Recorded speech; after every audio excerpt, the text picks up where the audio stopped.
దేవునికి వందనాలండి. అందరికీ వందనాలు. ఆ దేవాదేవుడు మళ్ళీ ఈ పునరుత్థాన దినమున మనందరం కలుసుకునే అవకాశం వచ్చినందుకు ఆ దేవాదేవునికి వందనాలు చెల్లించుకుంటున్నాం. అదేవిధంగా 2026వ సంవత్సరం ఆల్రెడీ ఒక నెల గడిచిపోయింది.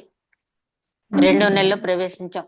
ఫిబ్రవరి 1వ తేదీన పునరుత్థాన దినం రావటం అనేది ఎంతో సంతోషం. నెల మొదలు పునరుత్థాన దినం అంటే సండే ఆదివారంతో ప్రారంభం అవటం అనేది మనందరికి కూడా చాలా సంతోషకరమైన విషయం. అదేవిధంగా మెయిన్ లైన్ చర్చెస్ లో ఈవేళ సెప్టియాగేస్మా అంటే ఇక ఈస్టర్ 70 days అని చెప్పి గుర్తు చేసుకుంటూ లెసన్స్ కానీ మెసేజెస్ కానీ దానికి సంబంధించిన కనెక్టివ్ సాంగ్స్ కానీ పాడటం అనేది జరుగుతుంది.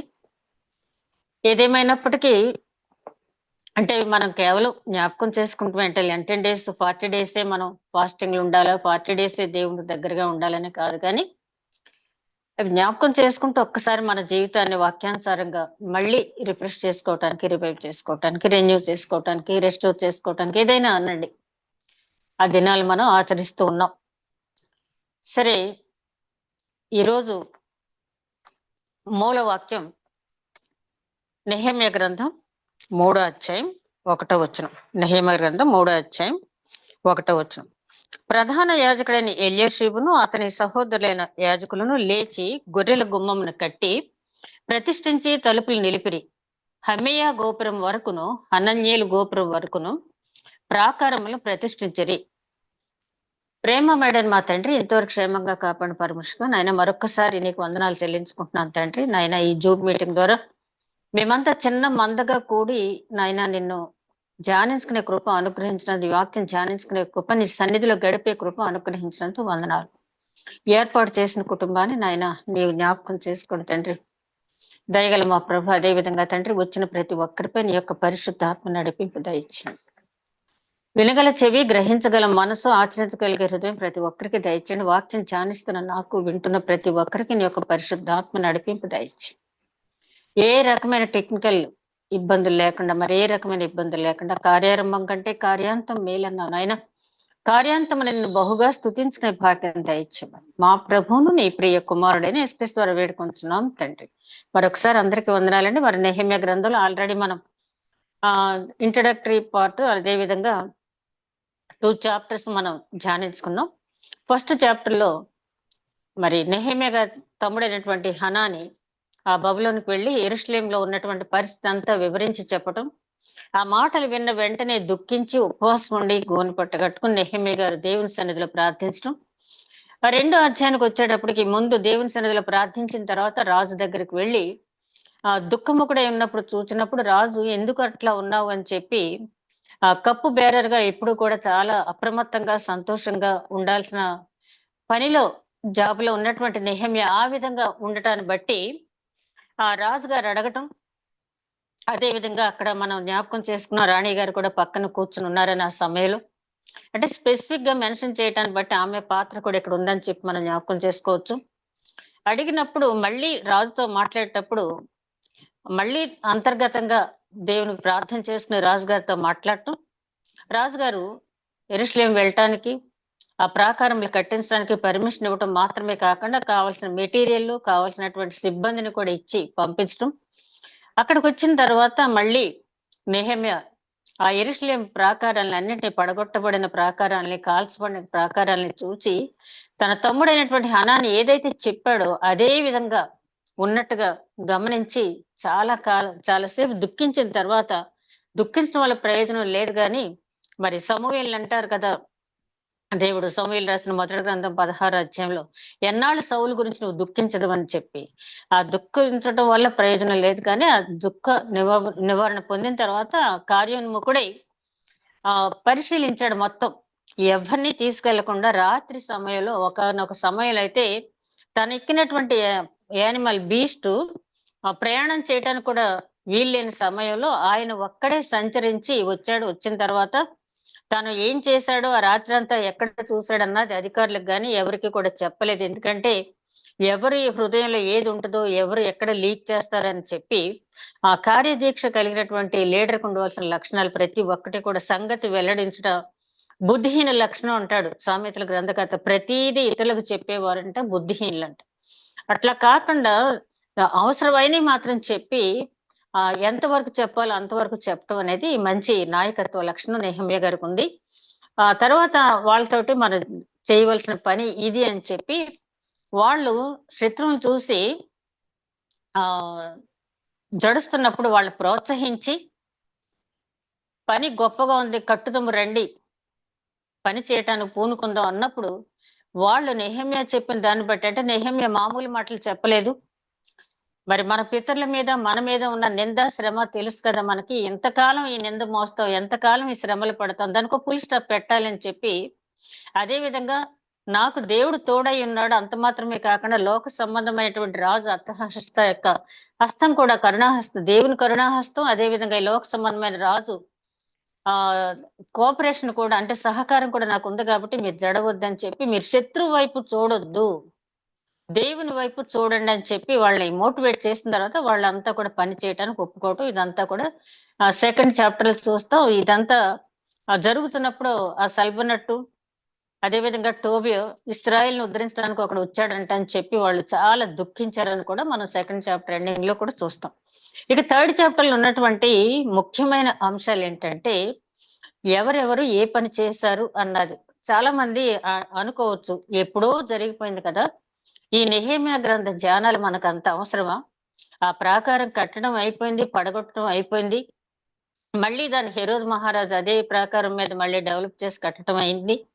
ఆ తర్వాత మరి ఫస్ట్ సెంచరీలో 70వ సంవత్సరంలో టైటస్ అనే అతను మొత్తం దాన్ని పూర్తిగా ధ్వంసం చేయడం అయిపోయింది. అయిపోయిన దాని గురించి ఎందుకు ఇప్పుడు మనం ధ్యానించుకోవడం అంత అవసరమా అని కూడా అనేవాళ్ళు ఉంటారు. కానీ ఎందుకు ధ్యానించుకోవాలంటే, వాటి ద్వారా మన పితరులు ఎంత కష్టపడి దైవ కార్యాలు చేశారు, ఆ దీవెనలు వాళ్ళు ఎలా పొందుకున్నారు, వాళ్ళ దగ్గర నుంచి మనం ఆ దీవెనలు ఆ స్వాస్థ్యం ఎలా అందుకున్నామని తెలుసుకోవటానికి, మరి ద్వితీయోపదేశకాండం 10వ అధ్యాయం 15వ వచనంలో అక్కడ మోషే అంటాడు, మీ పితరులను దేవుడు ప్రేమించి వారి యందు ఆనందించి నేడు సమస్త జనములో మీరున్నట్టు ఈ విధంగా మిమ్మల్ని ఏర్పాటు చేశాడు అని చెప్తాడు నెహెమ్యా గారు. అంటే మీరు ఈ విధంగా ఈ స్థితిలో ఉన్నారంటే కేవలం మీ ప్రయత్నం కాదు, మీ పితరులకు ఉన్నటువంటి దైవ భక్తి, దాని వల్ల దేవుణ్ణి వారు ప్రేమించారు, వారిని దేవుడు ప్రేమించాడు, వారి యందు దేవుడు ఆనందించాడు. మెయిన్ పాయింట్ ఏంటంటే వారి యందు దేవుడు ఆనందించాడు. కాబట్టి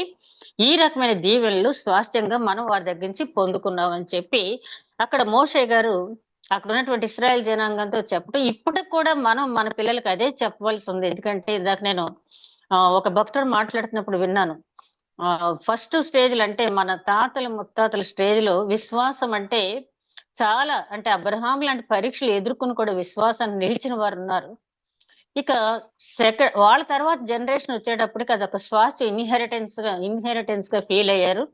అంటే మా తాత క్రైస్తవుడు, లేకపోతే మా నాన్న క్రైస్తవుడు కాబట్టి నేను క్రైస్తవుని, దట్స్ ఆల్, ఇంకా నాకేమి కష్టపడక్కర్లేదు, నేను ఆల్రెడీ రక్షింపబడ్డాను, నాకు ప్రత్యేకంగా విశ్వాసం అనేది అక్కర్లేదు అనే స్థాయికి వచ్చారంటే, ఇక తర్వాత జనరేషన్ చూసేటప్పటికి విశ్వాసం అనేది మన సౌకర్యార్థం, కంఫర్ట్, అంటే అనుకూల సమయాల్లో విశ్వాసం ప్రదర్శిద్దాం, లేనప్పుడు కాసేపు విశ్వాసాన్ని పక్కకు పెడదాం అనే జనాంగం ఉన్నారంటే, ఇక తర్వాత జనానికి ఏంటంటే విశ్వాసం అనే మాట ఎత్తటానికి ఇష్టపడిన జనాంగం ప్రస్తుతానికి తయారైనట్టు. న్యాయాధిపతుల గ్రంథం 2వ అధ్యాయం 10వ వచనంలో అంటారు, దేవుని గురించి గాని దేవుని కార్యాల గురించి గాని చెప్పేవారు లేక ఆ జనరేషన్ అంతా వెళ్ళిపోవటం వల్ల జనులు చెడిపోయి విగ్రహారాధన వైపు వెళ్ళిపోయారు. ఎందుకు ఈ నెహెమ్యా గ్రంథాన్ని మనం చదువుతున్నామంటే, మనం చదవడం మాత్రమే కాకుండా సందర్భం వచ్చినప్పుడు మన పితరులు ఈ విధంగా దైవ కార్యాల పట్ల ఆసక్తి కలిగి మనకి వారసత్వాన్ని వాళ్ళ ప్రాణత్యాగాలు కూడా చేసి మనకు అందించారని చెప్పడానికి. ఇకపోతే ఎజ్రా గారు దేవాలయం కట్టిన తర్వాత కరెక్ట్ గా 70 years తర్వాత నెహెమ్యా అక్కడికి వెళ్ళారు. అంటే ఇంచుమించుగా బబులోను నుంచి వెళ్ళినటువంటి ఆ జనరేషన్ అంతా కూడా, ఆ పెద్దవాళ్ళంతా చనిపోయి ఉంటారు, వాళ్ళ పిల్లలు మనవాళ్ళు ఎవరైనా పెద్దవాళ్ళు కొంతమంది ఉంటే ఉండొచ్చు.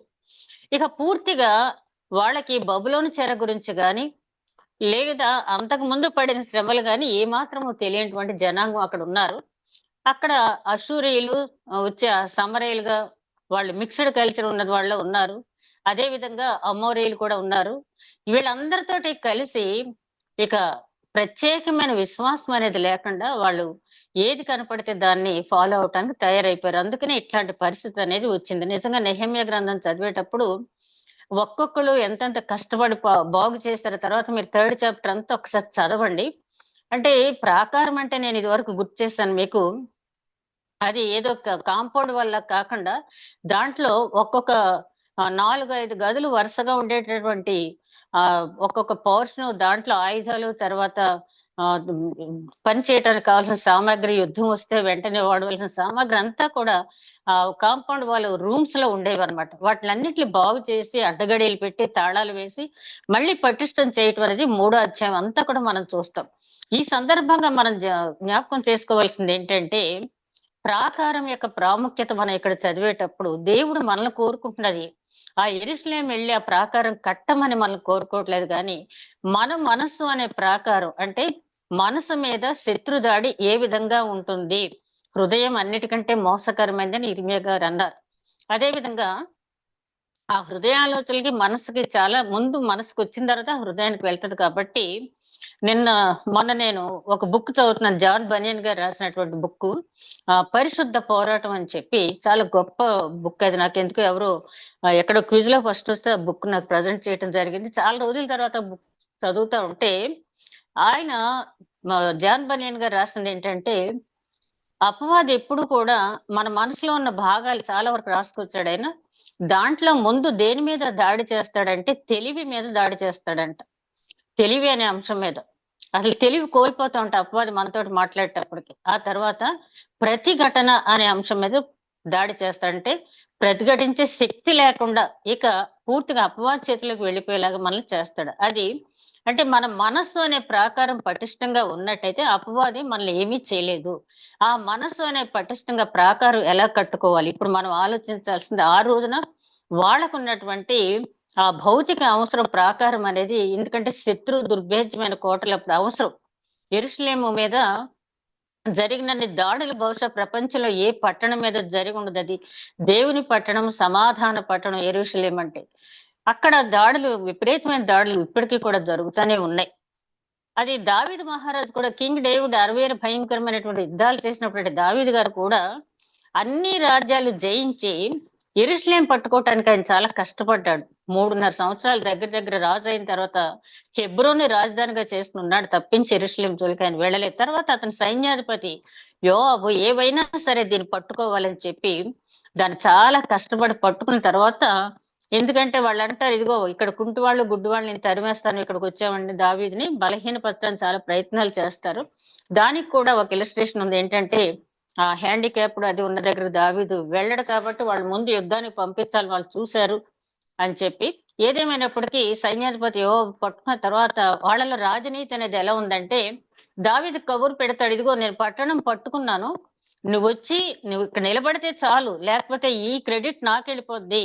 యోవాబు పట్టుకున్నాడు అంటారు యెరూషలేమును, కానీ నీకు రాదు. యెబూసీయులందరినీ కూడా నేను నిర్మూలించాను, నువ్వు వచ్చి ఇక్కడ ఉంటే రాజుగారి కిరీటం ధరించడం మాత్రమే నీ పని అని చెప్పిన తర్వాత దావీదు అక్కడికి వెళ్ళటం జరిగింది. ఆ తర్వాత యెరూషలేం నగరాన్ని ఆయన చాలా డెవలప్ చేశాడు, చక్కగా పరిపాలించాడు, అది వేరే సంగతి. అయితే యెరూషలేం మీద ఎప్పుడు కూడా, ఎందుకంటే ఎక్కడ ఆధ్యాత్మిక చింతన ఎక్కువగా ఉంటుందో, ఏ మనిషికైనా సరే ఆధ్యాత్మిక చింతన ఎక్కడైతే ఉంటుందో అక్కడ అపవాద దాడి ఎక్కువగా ఉంటుంది. ఎప్పుడైతే మనం ఆధ్యాత్మిక ఎదుగుతామో, ఆధ్యాత్మిక జీవితాన్ని ప్రాధాన్యత ఇస్తామో, ఏదో ఒక రూపంలో అపవాది మనల్ని టార్గెట్ చేసుకుని వీళ్ళు కూడా నన్ను వేధిస్తారా అనుకుంటాం, వాళ్ళ ద్వారా కూడా మనం వేధించబడతాం. అది అప్పుడు ఆ దేవునికి దూరం కాకుండా మన మనసును జాగ్రత్త పెట్టుకోవాలని చెప్తున్నాడు. అందుకనే పేతురు గారు అంటాడు, పేతురు రాసిన మొదటి పత్రిక 13వ అధ్యాయంలో 1వ అధ్యాయం 13వ వచనంలో, మీ మనస్సు అను నడుము కట్టుకొని నిబ్బరమైన బుద్ధి గలవారై క్రీస్తు ప్రత్యక్షమరు వరకు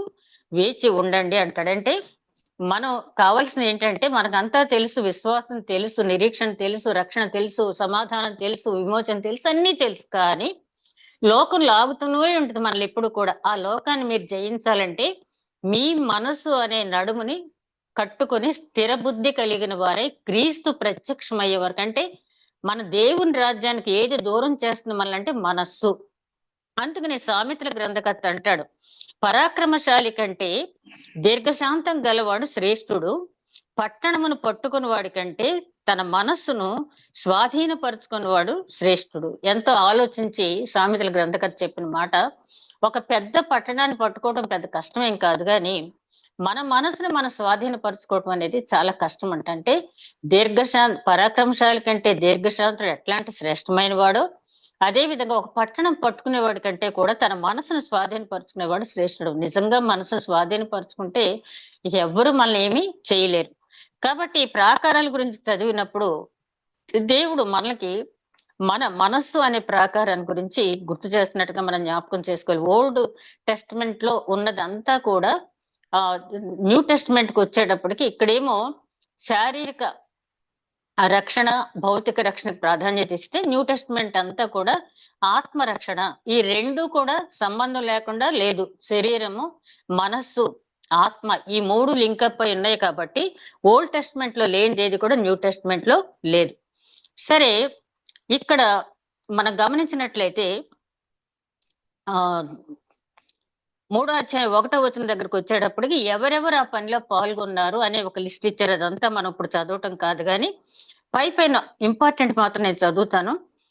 యాజకులు 1వ అధ్యాయం 1వ వచనం, తర్వాత బంగారు పని, పరిమళ ద్రవ్యాలు పని చేసేవారు 3వ వచనం, అధికారులు, ఆడవాళ్ళు అంటే షల్లూమ్ అనే అతనికి కుమారులు లేరు కాబట్టి వంతుల ప్రకారం, కుటుంబాలు వంతుల ప్రకారం చేశారు కాబట్టి ఆ షల్లూమ్ అనే అతనికి కుమారులు లేకపోయినా ఒక్కొక్క ఇంటి వారికి ఇంతంత వరకు పని చేయాలని చెప్పేవారు కేటాయించినప్పుడు, నాకు కొడుకులు లేరు కదా అని చెప్పడానికి లేకుండా కుమార్తెలను ఆ పనికి ఉపయోగించారు. దానికి తగిన ఫలితం ఆ కుమార్తెల తర్వాత మనం పరిశుద్ధ గ్రంథం మనం పరిశీలించినట్టే షల్లూము కుమార్తెలు ఏ రకంగా దీవించబడ్డారు అనేది అక్కడ మనం చూస్తాం. అదే విధంగా అన్ని తరగతుల వారు, ఆడవాళ్ళు, అదే విధంగా అన్ని తరగతుల వారు, పేదవారు కూడా ఈ పని చేశారు. తర్వాత వర్తకులు కూడా ఈ పని చేశారు. ఈ పనిలో అందరూ కూడా చేయి కలిపారు, కానీ కొంతమంది మాత్రం తెకోవ నివాసులు ఉన్నారు. వాళ్ళు మామూలు సామాన్య ప్రజలు పనిచేశారు, కానీ వాళ్ళకి పని చేయటానికి మనసు రాలేదని అధికారుల గురించి ఉంది. అదే విధంగా ఇక్కడ మనం గమనించాల్సింది ఏంటంటే, మొత్తం ఎన్ని కుటుంబాలు అయితే ఉన్నాయో వారు బంగారు పని చేసేవారా, కమ్మరి పని చేసేవారా, ఏ పని చేసేవారని కాకుండా ప్రతి కుటుంబం నా వల్ల ఏమవుతుంది, నేనేం చేయగలను అనుకోకుండా ప్రతి ఒక్కరు కూడా చేయి కలిపారు. అందుకని కొరింథీయులు రాసిన పత్రిక మనం గమనించినప్పుడు, కొరింథీయులు రాసిన మొదటి పత్రిక 12వ అధ్యాయం 7వ వచనం నుంచి 11వ వచనం వరకు మనం గమనించినట్లయితే, ఇప్పుడు ఏం మనం చదవక్కర్లేదు, కానీ పౌలు గారు అక్కడ ఏం చెప్తారంటే, కృపావరములు నానా విధములు, ఆత్మవరములు నానా విధములు, ఆత్మఫలం పొందిన వారికి మాత్రమే ఆత్మవరాలు ఇవ్వబడతాయి. నీకు ఇచ్చిన తలాంతు ఏదైనప్పటికీ నువ్వు పాడగలిగితే పాడు, మాట్లాడగలిగితే మాట్లాడు, స్వస్థపరచగలిగితే స్వస్థపరచు, ప్రార్థన చేయగలిగితే చెయ్యి. లేదా ఒక మీటింగ్ జరుగుతుంటే ఆ గ్రౌండ్ ను శుభ్రం చేసిన వాడికి కూడా ఈ మెసేజ్ ఇచ్చిన ఆయనకి ఎంత ఫలితం దక్కుద్దో, ఆ శుభ్రం చేసిన అతనికి కూడా అదే ఫలితం అనేది దక్కుద్ది. అదే దావీదు మహారాజు అంటాడు కదా, యుద్ధానికి వెళ్ళిన వాడికి ఎంత ఇస్తావో మనం ఆ యుద్ధ సామాగ్రి దగ్గర కాపలా ఉన్న అతనికి కూడా అంతే ఇవ్వాలని అక్కడి నుంచే ఇచ్చింది, ఓల్డ్ టెస్ట్మెంట్ నుంచే.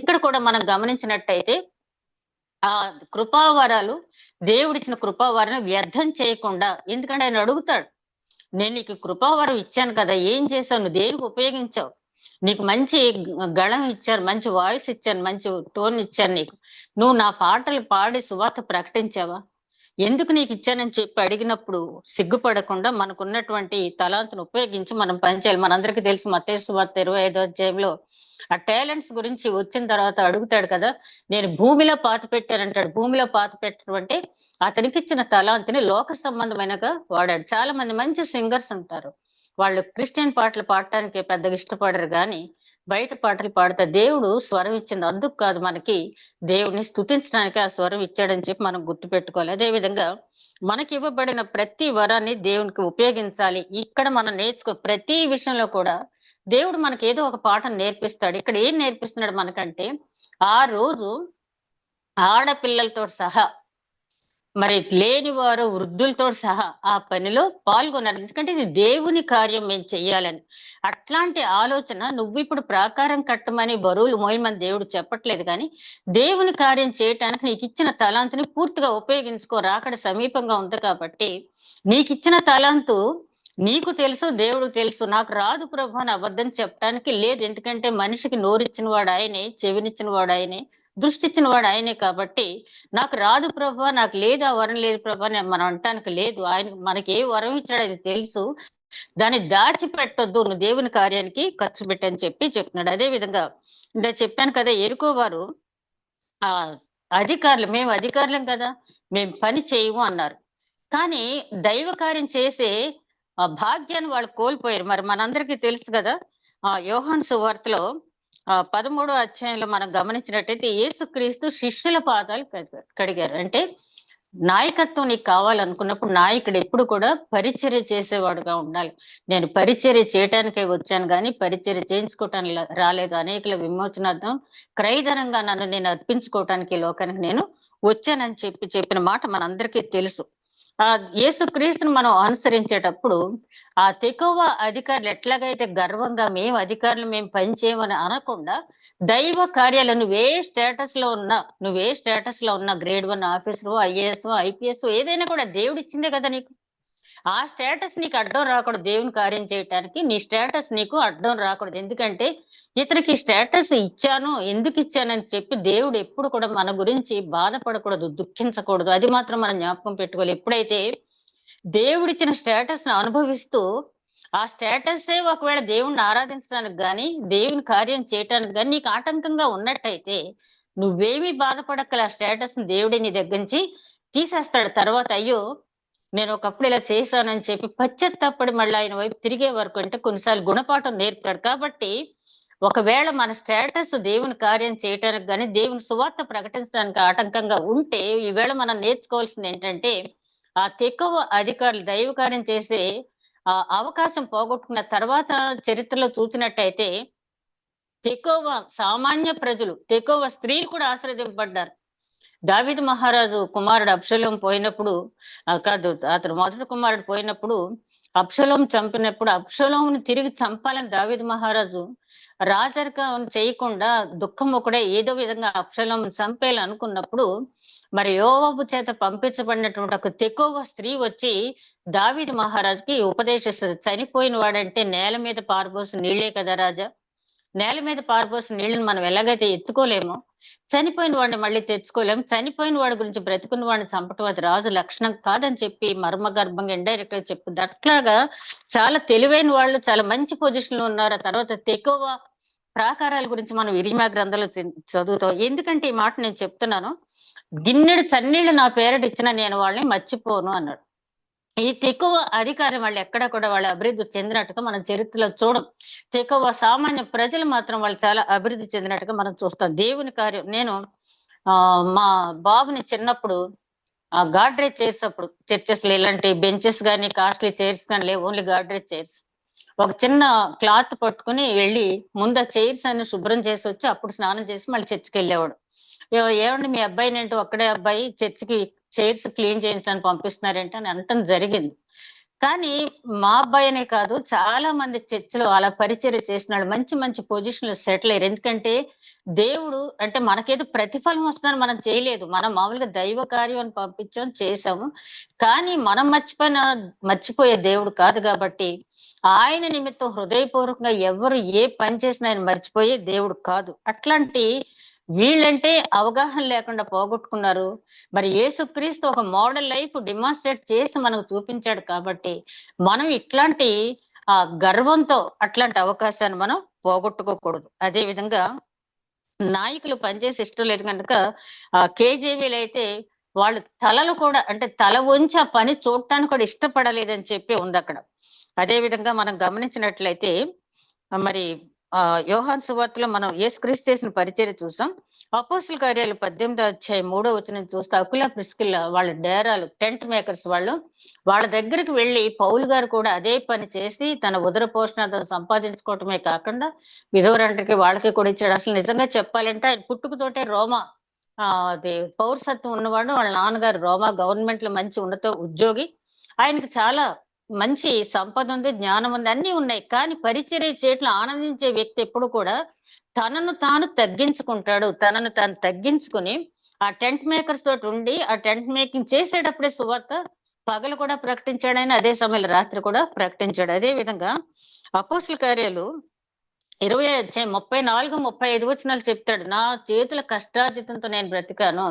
నేను ఎక్కడికైనా వెళ్లి ప్రకటించాను, పని చేశానంటే నన్ను నేను ఎంత తగ్గించుకున్నానో, అంటే తన గురించి గొప్పగా చెప్పుకోవడం చెప్పలేదు గాని, ఆయన వెడలిపోయే సమయం వచ్చిందని ఆయనకు తెలుసు కాబట్టి, నేను క్రీస్తుని పోలి నడుచుకుంటున్నాను. మీరు నన్ను పోలి నడుచుకోండి. క్రీస్తుని మీరు చూడకపోవచ్చు. నన్ను మీరు చూస్తున్నారు కదా!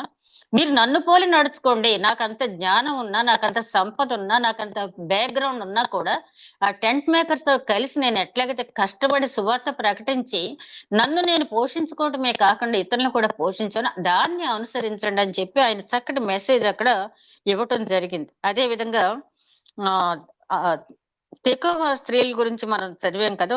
ప్రకారం వాళ్ళు ఎంత పని చేశారంటే, తెకోవ గురించి ఎందుకు చెప్పుకుంటున్నామంటే, యెరికో, తెకోవ ఈ 2 ప్రాంతాల వాళ్ళు అధికారులు పని చేయలేదు గానీ, సామాన్య జనులు చాలా ఎక్కువ పని చేశారండి. ఎందుకంటే, తెకోవ జనులు చాలా దృఢ కాయం కలిగిన వాళ్ళు. కాబట్టి వాళ్ళు 2 భాగాలు పనిచేశారు. అంటే 10 గుమ్మాలు. వీళ్ళంతా కలిసి పనిచేసిన 10 ద్వారాలు. ఈ 10 ద్వారాల్లో 2 ద్వారాలు కేవలం తెకోవ వాళ్ళు బాగు చేశారట. అదే విధంగా గొర్రెల ద్వారా కూడా బాగు చేశారు వీళ్ళు. మొత్తం 10 ద్వారాలు. ఇంతకుముందు నేను చెప్పాను కదా! సొలొమోన్ మహారాజు కట్టించిన మనకు 6 గుమ్మాలు మాత్రమే మనకు వాళ్ళ పేర్లున్నాయి. బెన్యామీన్ గుమ్మం, మూల గుమ్మం అన్నీ కూడా. ఆ తర్వాత ఉజ్జియా, హిజ్కియా పడమర, ఉత్తర గోడలు కడితే, ఆ తర్వాత వచ్చిన మనిషి ఉత్తర భాగాన్ని గోడ పెంచి కట్టటం, ఆ లోయ ద్వారం ఇవన్నీ కూడా సరిచేసి అన్ని ఒకే లెవెల్‌లో ఉండేటట్టుగా వీళ్ళు చేయటం జరిగింది. ఈ మూడో అధ్యాయం అంతా కూడా మనం గమనించాల్సిందేంటంటే, ఎవరు ఏ పని చేశారనే దానికంటే కూడా అందరూ పేద, గొప్ప భేదం లేకుండా నా తలాంతు గొప్పది కాబట్టి నేను ఉపయోగించను అనకుండా, అన్ని తలాంతులు ఇచ్చిన వాడు దేవుడే కాబట్టి ఇచ్చిన తలాంతును ఉపయోగిద్దాం అనుకున్నారు. నాకు కుమారులు లేరు కాబట్టి నేను ఆడపిల్లలతో పని చేయను అనకుండా షల్లూము ఆ రోజుల్లోనే తన కుమార్తెలతో పని చేయించాడు. ఆ దీవెనతను పొందుకున్నాడు. ఎవరైతే చేశారో వారు ఆ దీవెన పొందుకున్నారు. ఎవరైతే దూరంగా ఉన్నారో వారికి దీవెనలకు దూరం అయిపోయారు. అప్పుడైనా ఇప్పుడైనా మనం నేర్చుకోవాల్సిన నెహెమ్యా గ్రంథంలో 3 అధ్యాయం ద్వారా మనకు దేవుడు ఏం చెప్తున్నాడంటే, యాజకులు కూడా పనిచేశారంట.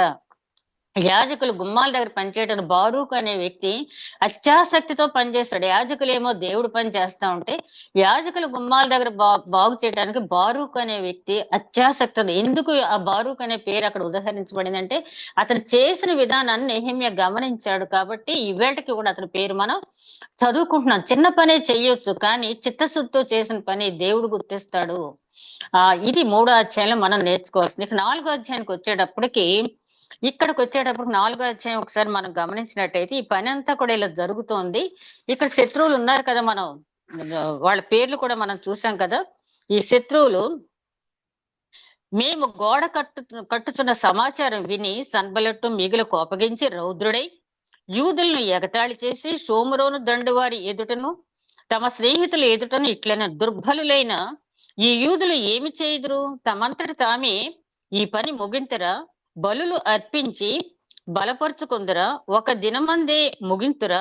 కాల్చబడిన చెత్తను కుప్పలుగా పడిన రాళ్లను మరలా బలమైనవిగా చేయుదురా?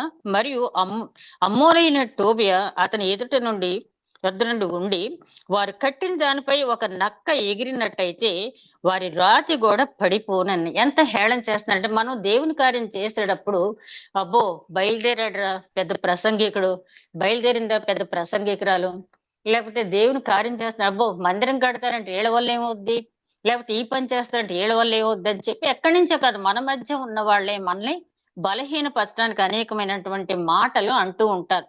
శత్రువును అన్నప్పుడు నెహెమ్యా అంతా వింటానే ఉన్నాడు. వాళ్ళు ఏమంటున్నారు? మీరు బలులు అర్పిస్తారా? దుర్బలులు. యూదుల గురించి ఏమంటున్నారు? దుర్బలులు. వాళ్ళ గురించి వీళ్ళకేం తెలుసు?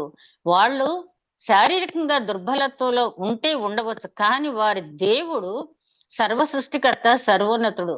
ఆయన గురించి వీళ్ళకి అర్థం చేసుకోకుండా ఆ రకంగా మాట్లాడుతూ చివరికి ఏమంటున్నారు, మీరు బలులు అర్పించగలరా, ఒక్క రోజులో ఈ పని చేస్తారా, లేకపోతే మీరు ఆ టోబీ అన్న అతనైతే వచ్చా ఏమంటున్నాడు, వీళ్ళు కట్టిన గోడ మీద ఒక నక్క ఎక్కుతుంది పడిపోతుందని చెప్పి అంత హేళన చేశారు. చేసిన తర్వాత ఆ తర్వాత చూస్తే 4వ వచనం చూస్తే మేము అక్కడి నుంచి నెహెమ్యా ప్రార్థన చేస్తున్నప్పుడు వాళ్ళు మాట్లాడుతున్నారు, ఎదురు సమాధానం చెప్పలేదు. ఎందుకంటే తనకు పని అవటం ముందు కావాలి కాబట్టి ఎప్పుడైనా సరే మాటకు మాట ఆ అయ్యేటప్పుడు డిస్కషన్ పెరిగిపోద్ది, అసలు పని వెనక్కి వెళ్ళిపోద్ది. శత్రువు కావాల్సింది కూడా అదే, ఏదో రకంగా ఒక వివాదం రేపి ఆ గొడవ పెరిగిపోయి ఆ పని కాకుండా చేయటమే అపవాది యొక్క లక్షణం. మనం నిజంగా కార్యసాధన మీద దృష్టి పెట్టినట్టయితే మాటకు మాట ఎదిరించకుండా ఏ రకంగా పనిచేయాలన్నది ఇక్కడ నెహెమ్యా గ్రంథం 4వ వచనం చూస్తే, మా దేవ ఆలకించము, మేము తిరస్కారము నొందిన వారము, వారి నింద వారి తల మీదకి వచ్చునట్లు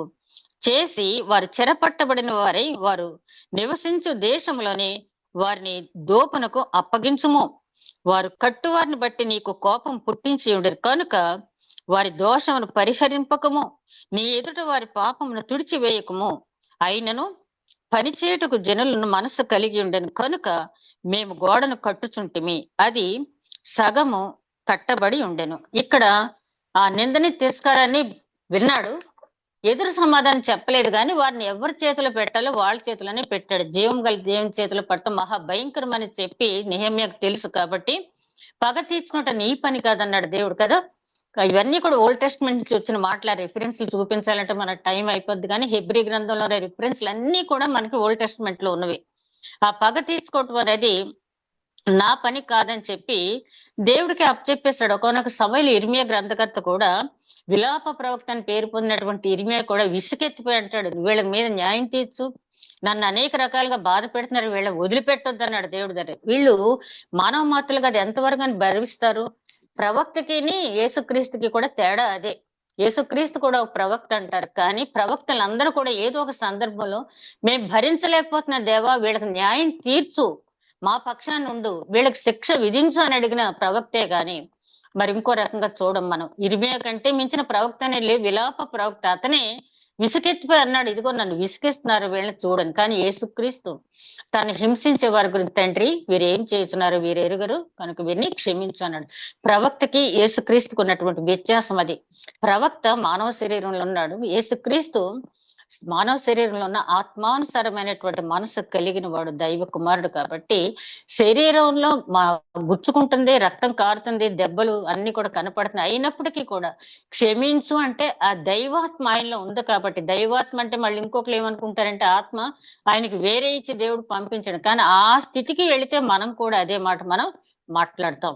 అట్లాంటి ఆ స్థితిలో ఆయన ఉన్నాడు కాబట్టి తండ్రి వీరిని క్షమించు అన్నాడు. ప్రవక్తకి యేసుక్రీస్తుకు ఉన్నటువంటి వ్యత్యాసం అది. తర్వాత ఇంత వాళ్ళు రెచ్చగొడుతున్నా కూడా శత్రువులు, ఆల్రెడీ నెహెమ్యా వాళ్ళకి దేవుని హస్తం తోడుగా ఉంది, మరి చక్రవర్తి సహకారం ఉంది, పర్వాలేదని చెప్పి ప్రోత్సహించడం, తర్వాత ఆ నిందా శ్రమ తీసివేసుకోవాలనుకోవటం, ఆల్రెడీ 3వ అధ్యాయంలో పని చాలా వరకు జరిగింది కాబట్టి వాళ్ళు వెనుతిరిగి వెనకడుగు వేసే సమస్య లేకుండా కడుతూనే ఉన్నారు. సగం పని అయిపోయింది అప్పటికి. సన్బలటును, టోబియాయును, అరబీయులను, అమ్మోనీయులను, అష్టోదీయులను యెరూషలేము యొక్క గోడలు కట్టబడిననియు బేటలన్నీయు కప్పబడిననియు వినినప్పుడు మిగుల కోపబడి యెరూషలేము మీదకి యుద్ధమునకు వచ్చి పని ఆటంకపరచవలని వారందరూ కట్టుకట్టి మమ్మను కలతపరచగా మేము మా దేవునికి ప్రార్థన చేసి వారి భయం చేత రాత్రింబగలు కావలి ఉంచితిమి. ఇక్కడ మనం గమనించాల్సింది ఏంటంటే, మనం ప్రార్థన చేయటమే కాకుండా మనం పని కూడా చెయ్యాలి. శత్రువులు అంతా ఏకీభవించి వస్తున్నారని తెలిసింది, తండ్రి మమ్మల్ని జ్ఞాపకం చేసుకో.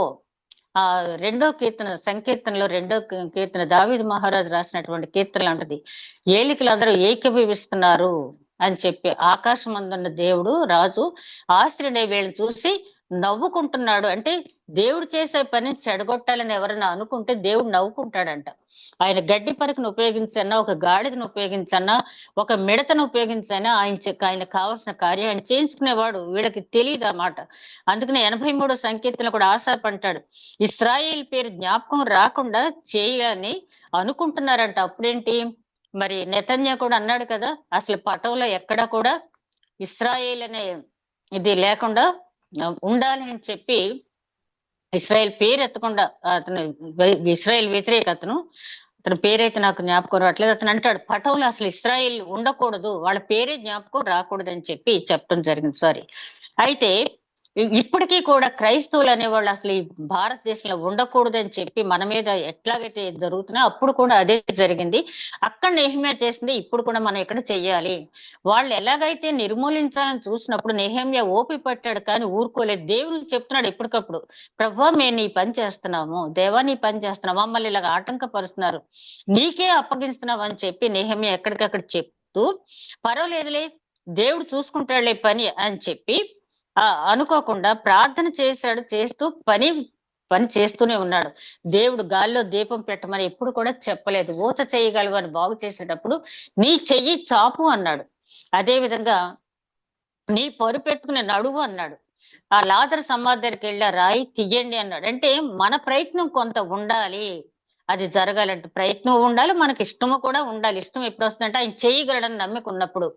నేను చేయగలను నమ్ముతున్నావా అని అంటాడు. నీకేం చేయాలని కోరుకుంటున్నావు అని కూడా అడిగి చేశాడు ఆయన. కాబట్టి నెహెమ్యా చేసిన గొప్ప పని ఏంటంటే, ఆ నెహెమ్యా ద్వారా మనం ఇక్కడ నేర్చుకోవాల్సింది ఏంటంటే, శత్రువులు ఎట్టి పరిస్థితులను పని జరగకూడదని చెప్పి ఎన్ని ఆటంకాలు పెడుతున్నారు, అవన్నీ వినకుండా చెవులు మూసుకుని లేడు నెహెమ్యా, అన్ని వింటున్నాడు. వింటూ ప్రతి ఒక్కటి దేవుని సన్నిధిలో పెడుతూ ప్రార్థన చేస్తూ ఉన్నాడు.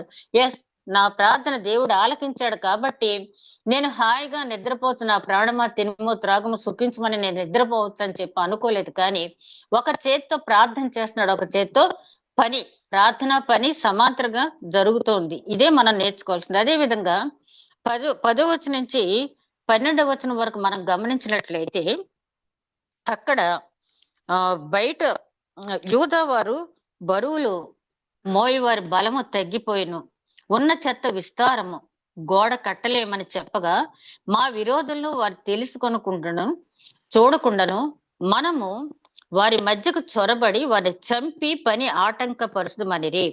మా శత్రువు యొద్ద నివాసులై ఉన్న యూదులు వచ్చి నలుదిక్కుల నుండి మీరు మా సహాయమునకు రావాలని మాటి మాటికి మాతో చెప్పగా అందు నిమిత్తము గోడ వెనుకనున్న దిగువ స్థలములో పైనున్న స్థలముల్లోను జనులను వారి వారి కుటుంబముల ప్రకారంగా వారి కత్తులతోనూ వారి ఈటెలతోనూ వారి వెండ్లతోనూ నిలిపితిని. ఇక్కడ ఏమైందంటే యూదా వారి పనిచేసినాడు, మానవ సహజం కదా, వాళ్ళకి కాస్త నీరసం వచ్చింది.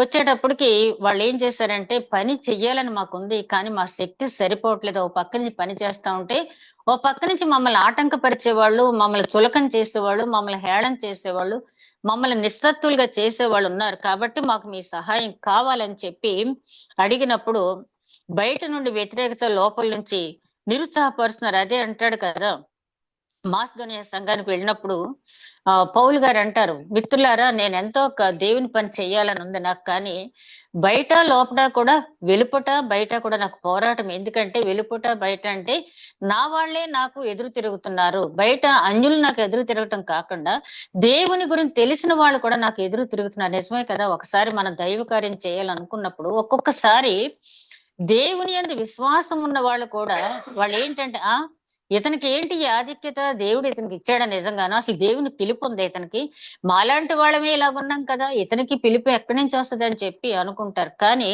మన అపోస్తుల కార్యాలు 4వ అధ్యాయంలో చూస్తే బర్నబా అనే వ్యక్తి ఉంటాడు, ఆయన హెచ్చరిక పుత్రుడని.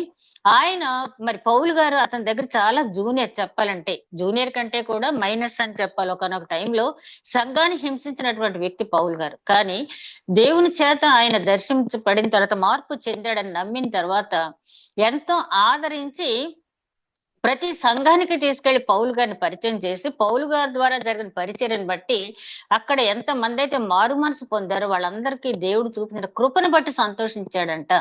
అట్లాంటి వారు ఎంతమంది మనలో ఉన్నారు. ఇక్కడ చూస్తే పౌలు గారు అంటారు, బయట వెలుపట కూడా మనకు కూడా అంతే. ఒక్కోసారి బయట నుంచి అనేక రకాలైన ఒత్తిళ్ళు వస్తుంటాయి, లోపల కూడా నేను చేయలేనేమో ఈ పని, నా పని అయిపోయింది, నా దగ్గర ఉన్న వనరులు సరిపోవేమో, మనకు మనం నిరుత్సాహపడిపోతాం. అట్లాగా వీళ్ళ పని ఉందని చెప్పినప్పుడు ఆయన ఏం చేశాడంటే నెహెమ్యా గారు ఒక్కొక్క కుటుంబానికి వెనుకంటే ఒక్కొక్క కుటుంబం ప్రకారం వరుసగా చేస్తున్నారు పని. అక్కడున్నది ఏంటంటే పని చేయటం కంటే మెయిన్ ఎప్పటి నుంచో పేరుకుపోయిన చెత్త అక్కడ ఉందంట. ఒక పాస్టర్ గారు అంటారు ప్రసంగం చేసినప్పుడు ఏంటంటే, మనం ఏమైనా సరే చర్చికి టైంకి వెళ్ళిపోవాలి అనుకున్నప్పుడు ఒకసారి పైకి చూస్తే బూజు కనపడద్దంట. బూజు అంటదంటే ముందు నా సంగతి చూసి నువ్వు చర్చికి వెళ్ళంట. మనం బూజు కర్ర ఎప్పుడైతే పట్టుకున్నామో ఆ పక్కన ఇంకా కొంచెం అక్కడ ప్రసంగం అయిపోద్ది. చివరి దీవెన టైంకి మనం వెళ్తాం. అంటే చెత్త కూడా దేవుని కార్యం చేయకుండా, దేవుని సన్నిధికి వెళ్లకుండా ఆటంకపరుచుద్దంట. ఇక్కడ నెహెమ్యా గారికి కూడా అదే పరిస్థితి. అంటే నెహెమ్యా గారితో ఉన్న యూదులందరికీ కూడా అదే పరిస్థితి. ఆ చెత్త ఎత్తడం కూడా చాలా కష్టం అయినప్పటికీ కూడా వాళ్ళు ఏం చేశారంటే ఒక్కొక్క కుటుంబం వెనక కూడా మనుషుల్ని నిలబెట్టడం అనేది జరిగింది. ఎందుకు నిలబెట్టారంటే శత్రుదాడి చేసినప్పుడు వాళ్ళకి వీళ్ళు సహకారం ఇవ్వటానికని నిలబెట్టడం అనేది జరిగింది. ఆ తర్వాత వర్షాలు చూస్తే 14వ వచనం దగ్గరకు వచ్చేటప్పటికి ఇక్కడ ఏం జరిగిందంటే వాని వెండ్లతో అంతటా నేను లేచి చూచి ప్రధానులతోనూ అధికారులతోనూ జనులతోనూ వారికి మీరు భయపడకుడి, మహాగణుడును భయంకరుడును నాకు యెహోవా జ్ఞాపకం చేసుకొని మీ సహోదరుల పక్షంగాను మీ కుమారుల పక్షంగాను మీ కుమార్తెల పక్షంగాను మీ భార్యల పక్షంగాను మీ నివాసము మీకుండునట్లు యుద్ధము చేయండి. ఇక్కడ ఎమోషనల్ అంటే మోటివేట్ చేయడంలో కూడా ఎమోషనల్ గా చేస్తున్నాడు. ఏంటంటే ఏం భయపడద్దు, నీ చేసే పని నా గురించో ఇంకొకరి గురించో కాదు, నీ కుమారుడు గురించి, నీ కుమార్తె గురించి, నీ భార్య గురించి, నీ మనవడు నీ మనవరాల గురించి పనిచేస్తున్నావయ్యా, నువ్వు భయపడకు, నువ్వు చెయ్యి, దేవుడు నీకు సహాయం, భయంకరుడు అత్యున్నత సింహాసనం మీద ఆసీనుడై ఉన్న దేవుడిని ఉన్నాడు, మనకు భయం ఏంటి? పైగా నువ్వు పోరాడేది ఎవరి గురించో కాదు, నీ కుటుంబ పక్షంగా పోరాడు. నువ్వు ఇప్పుడు పోరాడినట్టయితే నీ కుటుంబానికి నువ్వు మేలు చేసినోడు అవుతావు, నా గురించో ఇంకొకరి గురించో కాదని చెప్పడం జరిగింది. అయితే వారి యోచన మాకు తెలియబడిననియు దేవుడు వారిని వ్యర్థము చేసిననియు మా శత్రువులు సమాచారం వినగా మాలో ప్రతివాడును తన పనికి గోడ దగ్గరికి వచ్చాను. ఎప్పుడైతే నెహెమ్యా ఈ మాట చెప్పి మీరు చేసే పని ఎవరి గురించో కాదు, మీ కుటుంబం గురించి, మీ కుమారులు మీ కుమార్తెలు రాబోయే మీ మనవలు మనవరాల గురించి చేస్తున్నారు అంతే తప్పించి నా గురించో ఇంకొకరి గురించో కాదు అని చెప్పి ఎప్పుడైతే చెప్పాడో, చెప్పినప్పుడు వెంటనే వాళ్ళు ఏమి ఆలస్యం చేయకుండా దేవుడు మన ప్రార్థన ఆలకిస్తాడు, ముందుకు నడిపిస్తాడు, మీరు పనిలో రెండనగానే గబగబా వాళ్ళు వెళ్ళిన తర్వాత వాళ్ళు అనుకుంటున్నారంట, వాళ్ళు ఏం చేశారంటే వారు యోచన మాకు తెలియబడిననియు దేవుడు దాన్ని వ్యర్థం చేసిననియు మా శత్రువుల సమాచారం వినగా మాలో ప్రతి వాడును తన పనికి గోడ దగ్గరికి వచ్చిన. అయితే అప్పటి నుండి నా పని వారిలో సగం మంది పని చేయొచ్చు వచ్చిరి, సగం మంది ఈటెలు బల్లెములు విండ్లు కవచములు ధరించిన వారై వచ్చిరి. అధికారులు యూదుల్లో ఆయా ఇంటి వారి వెనుక నిలిచిరి. ముందు వాళ్ళని ఎంకరేజ్ చేశాడు, కానీ శత్రువులు ఎంత గట్టిగా ఉన్నారో తెలుసు. ఎందుకంటే టోబియా అనేవాడు చాలా పెద్ద అధికారి, అతనికి బాగా ధనం ఉంది, తన వెనుక జనం ఉన్నారు. అదే విధంగా ఇంకొకతను ఉంటాడు గెషెమ్ అన్న అతను, అరేబియా దేశానికి చెందినటువంటి ఒక గొప్ప అధికారి, ధన సంపద జన సంపద కూడా ఉన్నటువంటి వ్యక్తి. ఈ సన్బలట్ గాని టోబియా గాని ఈ గెషెమ్ గాని ఎవరు తక్కువ వాళ్ళు కాదు వీళ్ళు. అయితే ఆ శత్రువు యొక్క బలాన్ని తన ప్రజలకు చెప్పడం లేదు. నెహెమ్యాకు తెలుసు, ఒకవేళ తన ప్రజలకు ముందే చెప్తే ఇంకేముంది, మేము ఇక్కడి నుంచి వెళ్ళిపోతాం అంటారు. అలా చెప్పకుండా ఏం పర్వాలేదు మీరు రండి, దేవుడు మనకు తోడుగా ఉన్నాడని చెప్పాడు. కానీ ఆ శత్రు బలాన్ని అంచనా వేసుకోవడంలో నెహెమ్యా సక్సెస్ అయ్యాడు. ఏం చేశాడంటే ఆ పని చేసే వాళ్ళ వెనక విల్లు ఈటె ఆయుధాలు ధరించి ఉంచాడు. అంటే ఉన్న జనాంగంలో సగం మంది మాత్రం పని చేస్తున్నారు, సగం మంది మాత్రం పని చేసే వారికి కాపలాగా ఆ విల్లంబులు ధరించి నిలబడ్డారు. ఈ సీన్ తలుచుకుంటేనే మనకి ఎంత అంటే నెహెమ్యా ఎంత పటిష్టమైన స్ట్రాటజీ అంటారు కదా, ఆ స్ట్రాటజీతో పని మనం కూడా దేవుని పని చేయాలన్నప్పుడు అనేకమైన ఆటంకాలు వచ్చినప్పుడు ఈ విధంగా ముందుకు సాగితేనే గాని మనం పని చేయలేం. అయితే వాళ్ళకి తెలిసిపోయిందంట, అబ్బాయి మనం ఎన్నో ఆలోచనలు చేశాము, కానీ ఈ యూదుల దేవుడు వాళ్ళకి సహాయం చేసేస్తున్నాడు, మనం ఎన్ని చేసినా అక్కడ ఏమీ ఆగదు అని చెప్పి అనుకున్నారంట. ఇదే సందర్భాన్ని మనం ఒక చోట చూస్తాం. ఎక్కడ నిర్గమకాండం 14 అధ్యాయం 13వ వచనంలో ఆ ఐగుప్తు జనాంగం వీళ్ళని తరమటానికి రథాల మీద ఫరో రథాల మీద వస్తారు. వచ్చిన తర్వాత ఆరిన నేలను దేవుడు వీరిని నడిపించడానికి చూసి అబ్బో ఇక మనం ఏం చేయలేం, ఇశ్రాయేల్ పక్షాన దేవుడు ఉన్నాడు, ఆ దేవుడు వీళ్ళ పక్షాన యుద్ధం చేస్తున్నాడు కాబట్టి మనం ఏమీ కూడా వీళ్ళని మనం చేయలేం. ఆయన కృపను బల ప్రభావాలను జ్ఞాపకం ఉంచుకోవటం అనేది విశ్వాస నిరీక్షణకు ఆధారం. ఇక్కడ మనం జ్ఞాపకం చేసుకోవాల్సింది ఏంటంటే ఐగుప్తు రథాలతో వచ్చిన వాళ్ళందరూ కూడా రియలైజ్ అయ్యారంట చివరి నిమిషం ఏంటంటే ఎన్ని ప్రయత్నాలు మనం గాని మన ఫరో అంటే వాళ్ళకి దేవుడితో సమానం. మన ఫరో దేవుడే కానీ ఆ దేవుడి దగ్గర ఈ దేవుడు నిలబట్టం లేదు. వేల్పుల్లో నీ వంటి వాడు ఎవడంటాడు, నిర్గమకాండం 15 అధ్యాయంలో మోషే గారు. వాళ్ళు ఎన్నో ఎన్నో దేవతలు కొలిచారు ఐగుప్తీయులు. వాళ్ళ భాషలో చెప్పాలంటే వేల్పుల్లో నీ వంటి వాడు ఎవడని మోషే కీర్తన పాడటం జరిగింది అక్కడ 15 అధ్యాయం నిర్గమకాండం. కాబట్టి వీళ్ళు రియలైజ్ అయ్యారు, అబ్బాయి మనం ఎన్ని చేసినా ఇశ్రాయేలీని మనం జయించలేము, మనం బ్యాక్ వెళ్ళిపోవటం మంచిది అనుకున్నారు. వాళ్ళు ఎప్పుడైతే బ్యాక్ తిరిగారో మళ్ళీ నీళ్లు వచ్చేసిన వాళ్ళు ఆ రథాలతో అక్కడే కూలిపోవటం, ఇసుకలోనే వాళ్ళు పాతుకుపోవటం అనేది జరిగింది. అదే విధంగా ఒకనొక సందర్భంలో మట్లాది వారం రోజున జనం అంతా కూడా క్రీస్తుని వెంబడిస్తా ఉంటే అక్కడ అన్నాయి కవిప అంటారు, ఇదిగో లోకమంతా ఆయన వెంట వెళ్ళిపోతుంది, ఇక మనం ఎన్ని ప్రయత్నాలు చేస్తే ఏంటి. ఇప్పుడు మన క్రైస్తవుల గురించి చాలా మంది అనేది అదే, వీళ్ళని ఎన్ని చేసినా బైబిల్ పట్టుకోవద్దంటే మానరు, చర్చికి వెళ్ళొద్దంటే మానరు, వాక్యం వినొద్దంటే మానరు, వాక్యం చెప్పొద్దంటే మానరు, దేవుడి కోసం ప్రాణాలైనా ఇచ్చేస్తామంట, మనం ఏమీ చేయలేమంటారు. అప్పుడు కూడా వాళ్ళు అనుకున్నది ఏంటంటే ఇదిగో వీళ్ళ పక్షాన దేవుడు ఉన్నాడు కాబట్టి నెహెమ్యా ఇంత ధైర్యంగా ఈ పని చేయించగలుగుతున్నాడు కాబట్టి వీళ్ళ మనం ఏమీ చేయలేమని చెప్పి అనుకోవటం జరిగింది. తర్వాత వారి కుట్రను దేవుడు విన్నాడని చెప్పి వారు ఇక లాభం లేదనుకుని వెనక్కి తిరగటం అనేది జరిగింది. తర్వాత 25వ వచనంలో చూస్తే యెహోవా ఇశ్రాయేల్ పక్షంన యుద్ధము చేయిస్తున్నాడని చెప్పుకున్నారు. వాళ్ళు ఏం చేశారు, యెహోవా ఇశ్రాయేల్ పట్ల యుద్ధం చేస్తున్నాడని చెప్పి వాళ్ళు చివరికి రియలైజ్ అయ్యారు. 25వ వచనం మనం గమనించినట్టయితే, ఆ తర్వాత వచనాల్లో మనం గమనించినట్టయితే యెహోవా వాళ్ళ పక్షాన యుద్ధం చేస్తున్నాడు అన్న మాట వాళ్ళు గమనించారు. గమనించి ఇక అక్కడి నుంచి వాళ్ళు వెనుతిరిగి వెళ్ళటం జరిగింది. 15 వచనం చూస్తాం. ఆ తర్వాత 16 వచనం 18 వచనం వరకు చూస్తే 16 వచనం నుంచి 18 వచనం వరకు ఒక్కసారి మనం చదివినట్టయితే, అప్పటి నుండి నా పని వారిలో సగం మంది పని చేయొచ్చు వచ్చి సగం మందిని ఈటెల్లో బల్లెంలో విండ్లను కవచంలో ధరించిన వారే వచ్చి అధికారులు యూదుల్లో ఆ ఇంటి వారి వెనుక నిలిచి గోడ కట్టువారును బరువులు మోయువారును బరువులు ఎత్తువారును ఒక్కొక్కరు ఒక చేతితో పనిచేసి ఒక చేతితో ఆయుధము పట్టుకుని ఉండిరి. ఇది ఇంకా చూడండి 17వ వచనంలో వాళ్ళ వెనక విల్లు ఆయుధాలు ధరించి మనుషులు ఉన్నారు. అంతేకాకుండా పని చేసేవాడు ఏం చేస్తున్నాడు, ఒకవేళ తాపీ పని చేస్తా ఉంటే ఆ తాపి ఒక చేత్తో పట్టుకుంటున్నాడు, ఆయుధం ఒక చేత్తో పట్టుకుంటున్నాడు.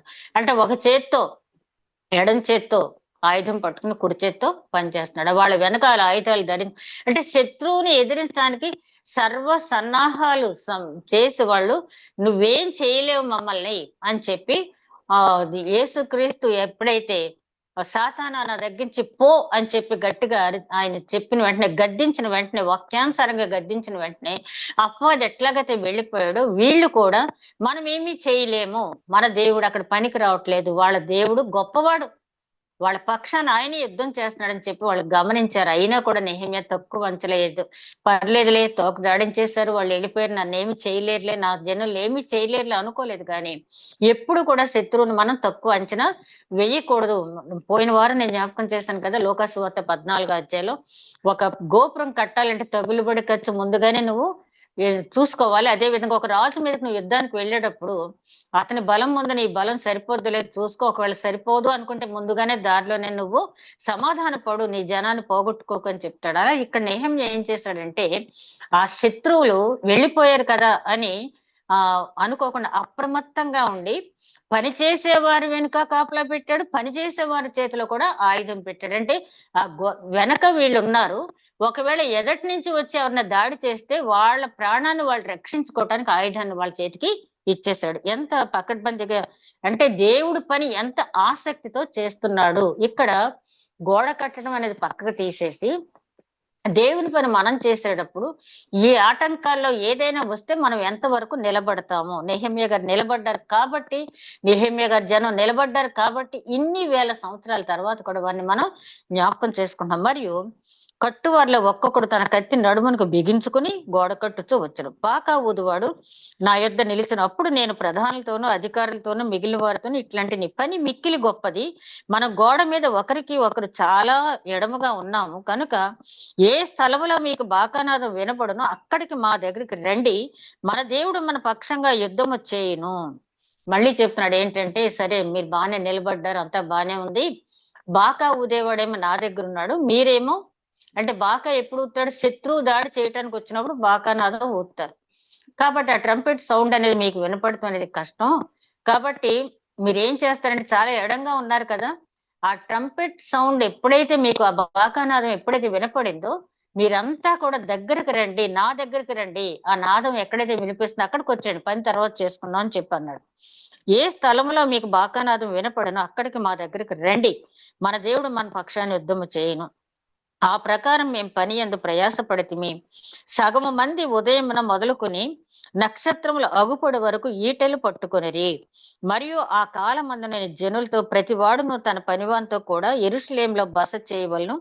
అప్పుడు వారు రాత్రిపూట కాపుగా ఉందురు, పగలు పని చేయుదురని చెప్పి తిని. ఇలాగని నేను సగం మందికి అంటే ఆన్ డ్యూటీ అనమాట, రాత్రి వాళ్ళు పని చేయాలి కాబట్టి పగలంతా వాళ్ళు నిద్రపోవటం, పగలు పని చేసిన వాళ్ళు రాత్రి నిద్రపోవడం. అంటే ఎన్ని రకాలుగా ఆలోచించాడో. మనం పని మొదలు పెట్టడమే కాదు, ఆరంభ సూర్యులు అంటారు కదా, అలాగ ఆరంభ సూరత్వం కాకుండా కార్యారంభమున గొప్పగా దేవుని స్తుతించుకునే అవకాశం ఎప్పుడు వస్తుందంటే, ఎన్ని ఆటంకాలు వచ్చినా తట్టుకోవటానికి దాని పకడ్బందీ అయినటువంటి వ్యూహం ఎప్పుడైతే మనం రూపొందించుకుని ఆ పనిలో మనం దిగుతామో అప్పుడు ఆ స్థుతి అనేది చివరిన మనం చేయగలం. యెహోషాపాతును చూస్తాం దినవృత్తాంతాలు 2వ గ్రంథంలో 25వ అధ్యాయంలో.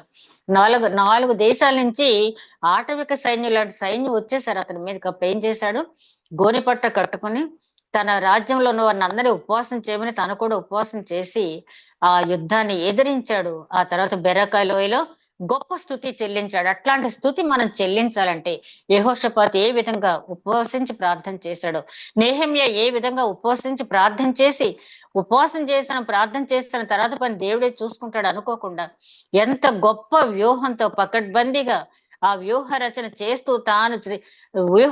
చేస్తూ శత్రు బలం తాను మాత్రమే అంచనా వేసుకుని తన జనులకు చెప్పకుండా వారి గుండెలు అవిసిపోకుండా వారిని ధైర్యపరుస్తూ మొత్తం భారం అంతా అతనే మోసి ఈ పని అనేది చేయించాడు, బస చేయవలను.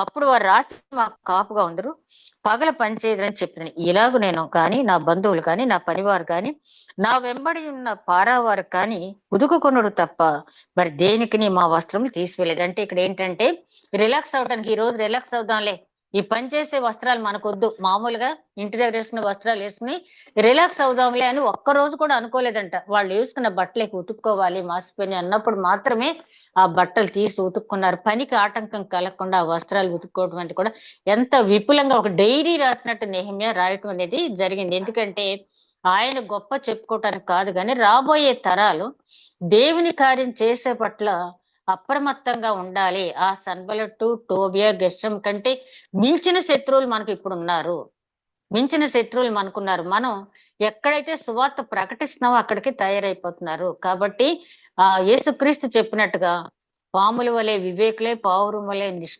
నిష్కళంకులే ఉండండి అని చెప్పినట్టుగా అవసరమైన దగ్గర యుక్తిగా ప్రవర్తించాలి. కుయుక్తి వద్దన్నాడు దేవుడు, కానీ యుక్తిగా ప్రవర్తించమన్నాడు.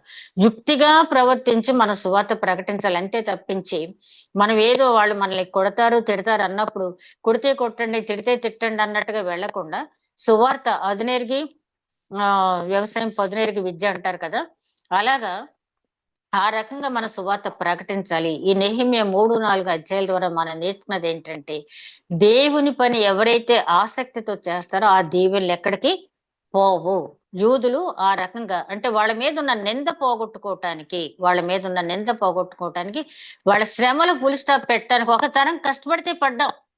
ఒకవేళ మన ప్రాణాలు పోతే పోయినాయి, రాబోయే జనరేషన్స్ కన్నా ఈ నింద ఉండదు, ఈ శ్రమలు ఉండవు, మన కుటుంబాలు క్షేమంగా ఉంటాయని అనుకున్నారు. నెహెమ్యా ఒక పక్కన వాళ్ళ గురించి దేవుని సన్నిధిలో ప్రార్థిస్తూ, ఒక పక్కన వాళ్ళని ధైర్యపరుస్తూ, శత్రువు యొక్క వ్యూహాలను అర్థం చేసుకోవడం, శత్రువు బలాన్ని అంచనా వేసుకోవడం, దానికి ధీటుగా ఈయన వ్యూహాలు తయారు చేసుకోవడం, ఇన్ని చేస్తేనే ఈ రోజుల్లో మనం సువార్త ప్రకటించగలము. అట్లాగా మనం ప్రకటించాలంటే పౌలు గారు చెప్తారు కదా, మన విశ్వాసాన్ని కాపాడుకోవాలి. నా మంచి పోరాటం పోరాడను, నా పరుగు కడముట్టించాను, నేను వెడలిపోయే సమయం వచ్చింది, నా కోసం నీతి కిరీటం దాచబడి ఉంది. నీతి కిరీటం ఎప్పుడు దాచబడి ఉంటుంది అంటే మంచి పోరాటం పోరాడాలి, విశ్వాసం కాపాడుకోవాలి. అంతవరకు చివరి వరకు అంతం వరకు సహించిన వాడికి నేను జీవ కిరీటం ఇస్తాను అని చెప్పాడు. కాబట్టి దేవుడు వాగ్దానం ఇచ్చిన వాడు నరుడు కాదు, నమ్మదగిన వాడు. కాబట్టి అంతం వరకు పోరాడదాం. శత్రు దాడి ఇక్కడ నెహెమ్యా మనుషుల మీద చేసిన దానికంటే ఎక్కువేం కాదు మనకి. వీళ్ళు ఎట్లాగైతే ప్రార్థనాపూర్వకంగా ఎదిరించి వాళ్ళని తరిమి కొట్టారు, అదే విధంగా మనం కూడా అపవాది తంత్రాలు తరిమి కొడదాం. అట్టి నడిపింపు దేవుడు మనకి అనుగ్రహించునుగాక. దయగల మా ప్రభు, విత్తబడిన వాక్యం నూరంతలుగా ఫలించే భాగ్యం దయచేయమని మా ప్రభువును నీ ప్రియ కుమారుడని యేసుక్రీస్తు ద్వారా వేడుకుంటున్నాం తండ్రి. ఆమేన్.